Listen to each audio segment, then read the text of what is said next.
Bruchim Habayim, welcome for our daily Musar. We would like again to thank you for the support and joining us and watching us, and for the questions that you ask us and the email through the emails. Again, rabbigaon@gmail.com, on Facebook at Yeshiva Etzion, Etzion. Feel free. We also probably in 2 weeks we're going to have a big lecture. So those of you who are locally are free to and welcome to join us. I think it's going to be Wednesday, February 6th. Again, this is from Sefer Sha'arei Kedusha, Gates of Holiness. In Judaism, we have concepts of purity and impurity.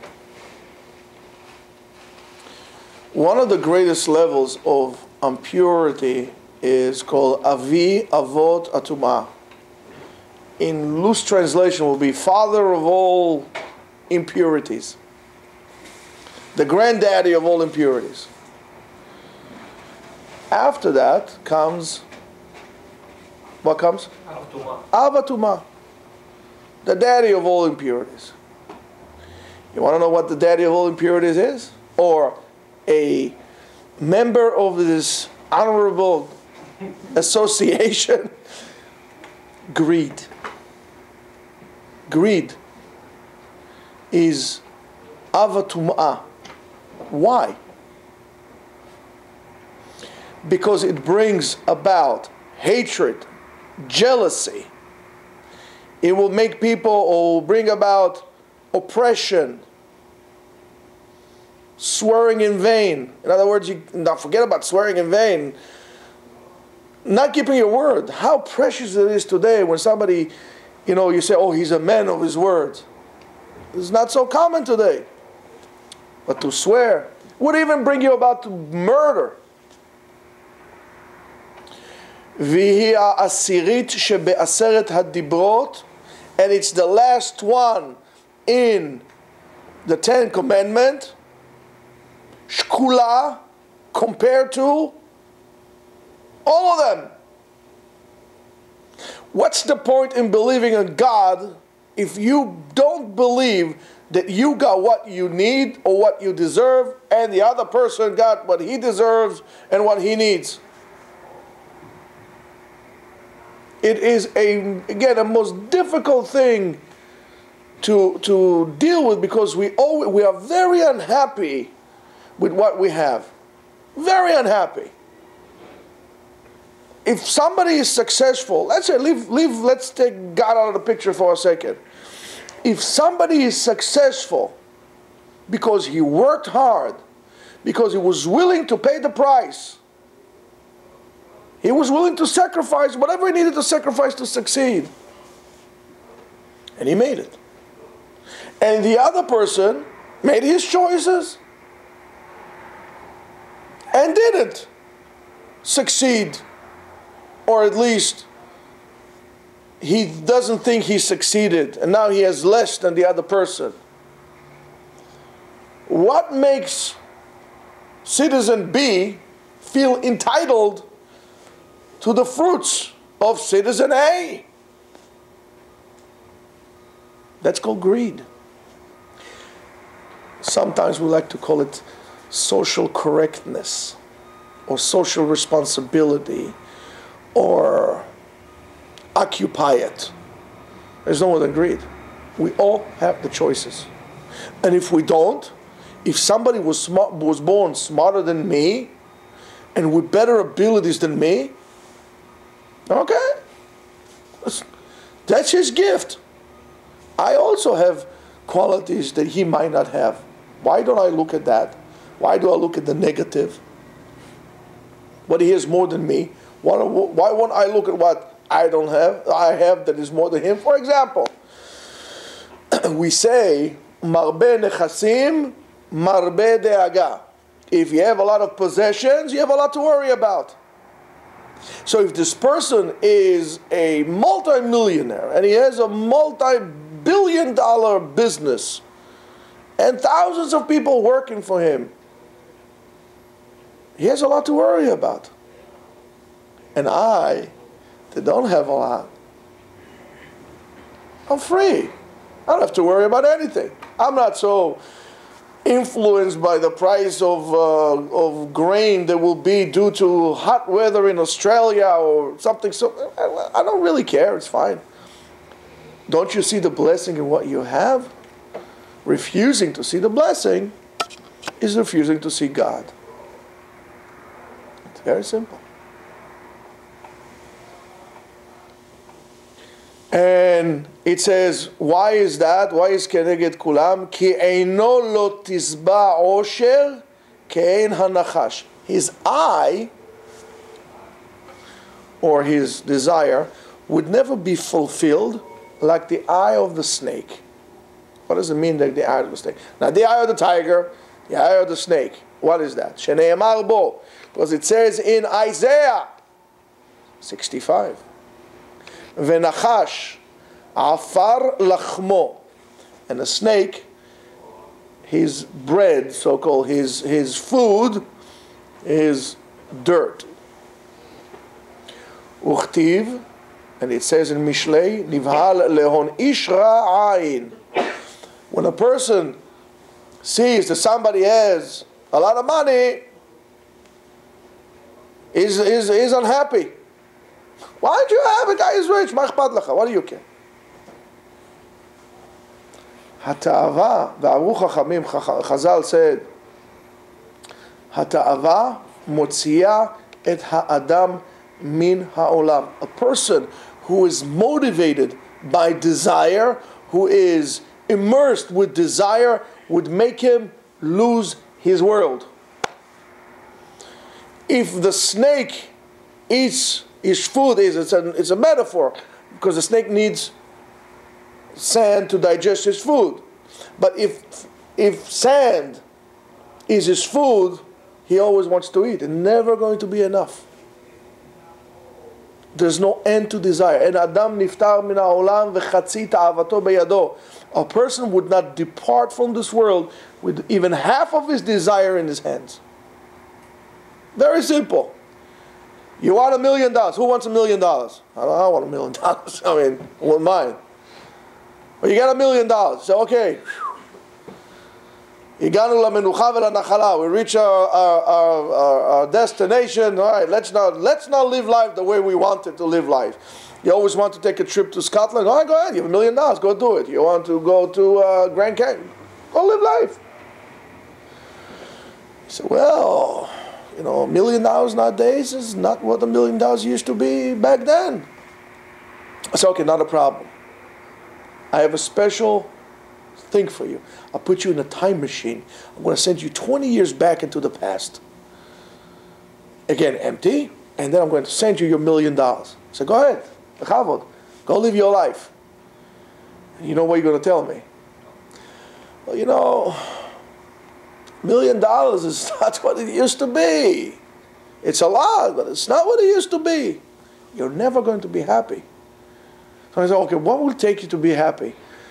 I'll tell you the truth, between you and me and the lamppost, if I had $2 million, you want 2, then you want 3. You want 3, you want 4, you want 6. It's never going to be enough. I don't understand a guy like Warren Buffett. Why do you need to work? Well, maybe his name is really Warren Bluffett. I don't understand. Why you sit down now and do what you. I mean, how much money what do you need all this thing for? What was the purpose of getting all this? Sit down and now read your books and go take some courses in college. More money, more money, more money, more money. What's that? More money. Well, for what? I don't understand that. So, desire is a bad motivator in terms of that. Why? Ki matrido mi esek haTorah. By having a great desire for material possessions would distract you from doing what you need to do, and that is esek haTorah. Umikiyum mitzvotav.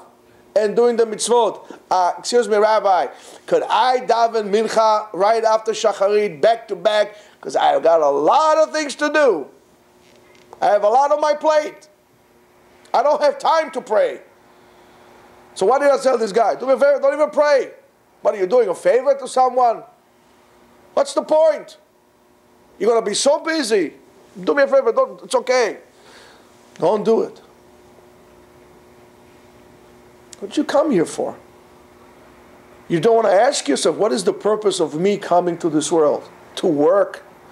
So you go every day on the bus. You don't get off. You're going to go, step your card. You're going to do your work. Woo, time out. Step your card.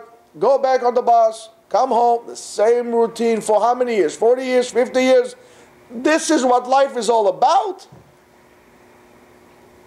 You gotta be kidding me. No wonder everybody's so miserable. I would be miserable too. That thought came to my head when I was in 8th grade. I went one time on the bus and I was looking at people around me because I had to go on the bus backward and forward, public bus. And I say, every day I see the same people and they sit in the same seats.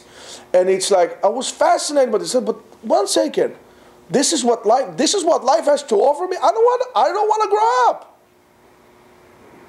I would rather live in a shack in the Copacabana than to do that. It doesn't make sense to me. Don't call me Rico, but it's and a person like this, kofer bahashgacha, does not believe in divine intervention and the Kadosh Baruch Hu takes care of him. Ve'eino ma'amin, does not believe she'akol al yedei hashgachato yitbarachta. You get what you get because God wanted you to get it. Don't you see the bracha that you have? Let's say you have a 10-year-old car. You complain because you really wanted a Mustang GT Shelby or 500. I want one also. I wouldn't mind to have it. I don't go out of my way. So you have a 10-year-old car. You don't see the bracha in your 10-year-old car. Hey, not a problem. I'm going to take the car away from you. And now you're going to conduct your business or go about your life without a car. And after a year or 2 years like this, I tell you, how about I give you a 12-year-old car? So, how about to bring me? I'll give you the same car back again. Now you'll be happy because you don't appreciate what it is. You don't pay attention because you're greedy. And I already said in Masechet Sotah, in the Gemara, it says, Masechet Sotah, Daf Memchet, Kol mi sheyesh lo pat besalo, whoever has bread in his basket. Ve'omer, and it says, what should I eat tomorrow? It doesn't have a real belief. And it says that katnut ha'emunah. Some people have emunah, but they don't have a lot of emunah. Katnut, very small emunah, would cause even a tzaddik, a righteous man, to be disgraced la'olam lavo. In the world to come. In the future, will be disgraced. Aval bitachon, to have bitachon, to have true belief, you are sure in the fact that HaKadosh Baruch Hu takes care of you. Ma'ala and ma'ala kamoa. There's nothing better than that. To have bitachon, I believe in Hashem. I believe that Hashem will give, but I don't really trust Him to give me. I believe you. I don't really trust you. So it could happen to a lot of us. But to have bitachon, I'm sure, I have no doubt. It doesn't mean now you have to throw all behind you and not to put your effort. Gotta do what you gotta do. Don't close your businesses and then just sit at home and say, I have bitachon. Because then you're going to be tested and you're going to fail. You have to build it up. Slowly, slowly. It will take time. Do what you need to do. And there is, because it says, Ashrei kol chosei bo. Lucky are those who would hover who take shelter under Hashem. Give me shelter. There's a storm coming. You're asking shelter from Hashem. It's just a breath away. V'chol mi she'ma'amin, whoever believes sheyesh Eloha ba'olam, that there is God in the world, sheyachol, that is able, umashgiach, and watches us. On him, that pasuk what says, lucky who hovers in Hashem. Baruch HaGever, it says in Yirmiyahu, bless ye the man, asher yiftach be'Hashem, who trusts Hashem, ve'aya Hashem miftacho. Not only he trusts, Hashem is his rescue. Hashem is the rock. Not only you trust it, you know it, and it's his shelter. This is your citadel which you gather in. He would rescue you. Muftachlo, if a person is like this, muftachlo, guaranteed, shelo yichsar mezonotav, that he's going to have food. Doesn't mean he's going to be eating foie gras every day and beluga caviar if it's kosher or not. It's a different case. You're going to have enough to eat because you have bitachon. As the pasuk says, "Hashlech al Hashem yihavecha." Put your trust in Hashem. And then again, it does not mean sit down and do nothing. Say, okay, Hashem, Habibi, you know what? You go stamp the car for me. Go to work. Put your effort, but don't be greedy. Understand that it all comes from Hashem. You don't need to now, let's say, own eBay itself. It's enough if you have a small eBay business that generates you enough for you to eat, enough for you to maintain your family, to provide them with food and shelter. But it doesn't say anywhere that you are entitled to have ostrich sofa and crocodile boots because that's what I want, because I deserve it. You have shoes, Baruch Hashem. You have, I don't know, whatever you wear, Timberlands, or whatever you wear. It's good. No, it's a baracha also. You don't like your Timberlands or whatever shoes you wear. Not a problem. Not a problem. It's 11 degrees outside. I want you to walk a quarter of a mile barefoot. Then we'll see how much you like your Timberlands. It's very simple. You don't believe me? Try it. You don't want to be taken away from you. It says, when you trust your Ashlech Yavechal Hashem, all your effort put on Hashem, Hu Yechal Kelecha, He's going to sustain you. But you need to create that pipe so the wealth will come down. But this is all in a condition. Betnai, Sheyeh Be'emet, you're going to be truthful. And that is the key. Technically speaking, yes, you could sit at home, and if you have tremendous bitachon, it will fall for you like man on the thing. But you have to be extremely careful, because it has to be be'emet, truthful. He says, no, I really mean that. Let's see it happens. Ubechol libo, in all your heart, belo chol pikpuk, without even a smidgen of a doubt. Could you bring yourself to that level? No. It's very hard. That's why you have to put your effort. You need to understand.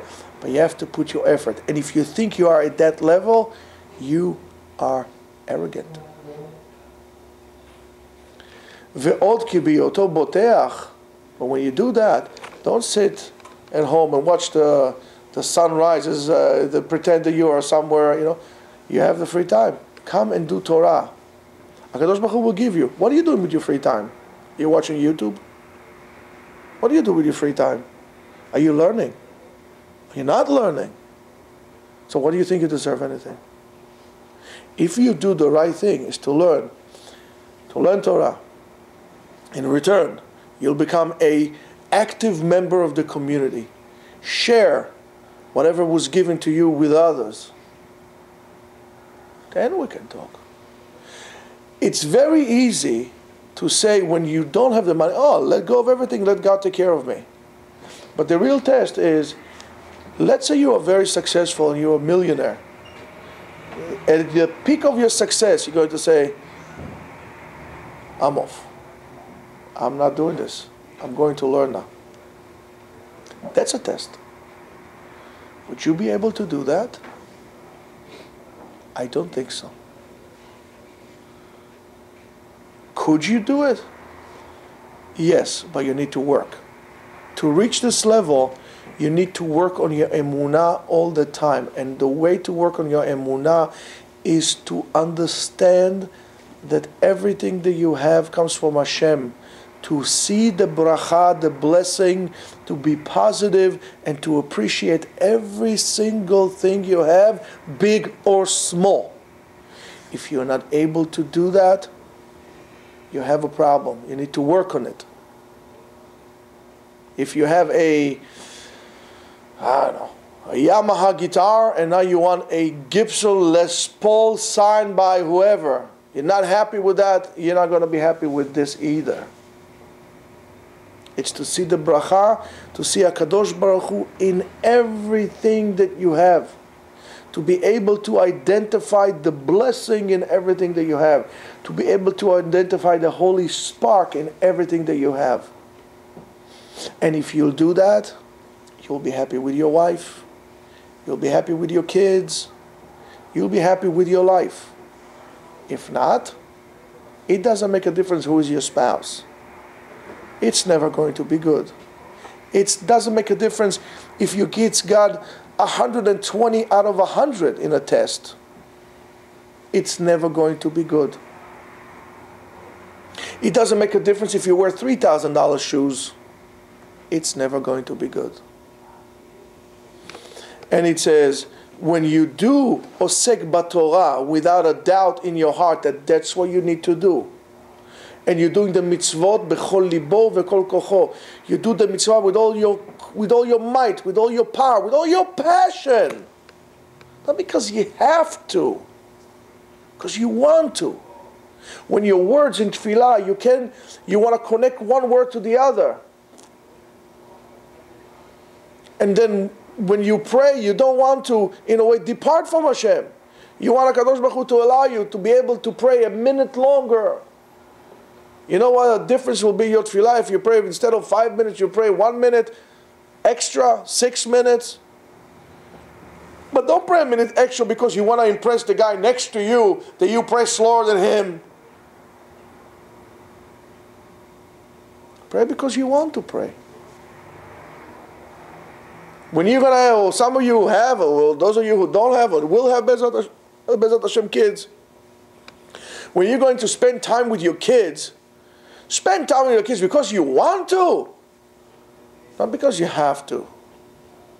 Sometimes it's sad to me to see parents that Chaz v'Shalom divorce and split, and then they have to fulfill the requirement to visit the kids X amount of things, otherwise they get a penalty by the court or something. It's terrible. That's a different way of looking at things. And when you do this like this, Belo Hiru Klal, and you're able to remove greed from your heart, if greed is avatumah, and you don't bring it about, you stay tahor, you stay pure all the time. And what we say, v'taher libenu betoratecha, in your Torah. In our Torah, in Torah or mitzvot, purify our heart. Therefore, if a person has a little bit of problem with greed, and you don't know what to do with it, I'll tell you what you do with it. Take your greed and move it, reroute it, make a spiritual detour, and make your greed to learn more and to become a better person. And say, how come he became a better person? That nobody would ask. How come he became a better person than me? How did it come that he's a righteous person than me? What did I do wrong in my life that I did not take the appropriate step to become such a good person? That greed nobody wants. So if you have a problem with greed, root it to a positive things that eventually will bring you. And when you do that, you want to learn more, you want to do mitzvot, and so on and so forth, and slowly, slowly, the Torah would clean you, will cleanse you like a spiritual mikveh. and you'll become pure and clean. ותהר ליבנו בתורתך ויחד לבבנו לאהבה וליראה את שמך. אמן כן יהי רצון. Amen.